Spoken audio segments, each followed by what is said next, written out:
1985 ला कळमद.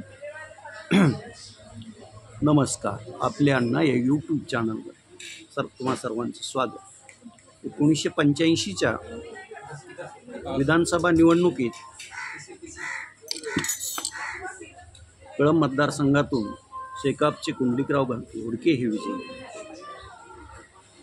1990च्या विधानसभा निवडणुकीतही शेकापचे कुंडलिकराव घोडके हेच विजयी झाले.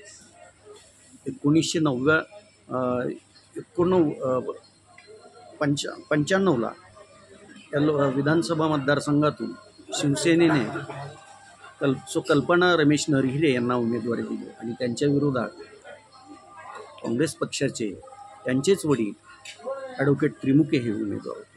या लढतीत कल्पना नरहिरे यांनी आपल्या वडिलांचा पराभव करत आमदार म्हणून त्या निवडून आले. 1999च्या निवडणुकीतही या मतदारसंघातून दुसऱ्या वेळी कल्पना रमेश नरहिरे या शिवसेनेच्या उमेदवार म्हणून निवडून आले. 2004च्या विधानसभा निवडणुकीत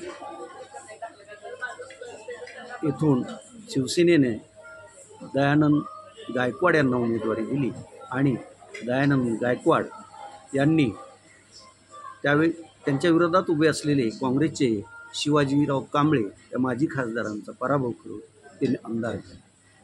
इकडं उस्मानाबाद विधानसभा मतदारसंघात 1978 पासून डॉक्टर पद्मसिंह पाटील, मग कधी ते काँग्रेसचे, कधी अर्स काँग्रेसचे, कधी समाजवादी काँग्रेसचे आणि कधी राष्ट्रवादी काँग्रेस पक्षाचे उमेदवार म्हणून 2004च्या विधानसभा निवडणुकीपर्यंत सलग विजयी झाले. 2004च्या विधानसभा निवडणुकीत त्यांच्या विरोधात त्यांचे सख्खे चुलत बंधू कोण उर्फ भूपालसिंह राजे निंबाळकर हे उमेदवार होते आणि ते अपक्ष होते. तर डॉक्टर पद्मसिंह पाटील हे राष्ट्रवादी काँग्रेस पक्षाचे उमेदवार होते आणि या लढत अटीतटीची टस्सल अशी झाली आणि या लढतीत अवघ्या 484 मतांनी डॉक्टर पद्मसिंह पाटील निसटत्या मताधिक्याने विजयी झाले. आज तुर्तास एवढंच.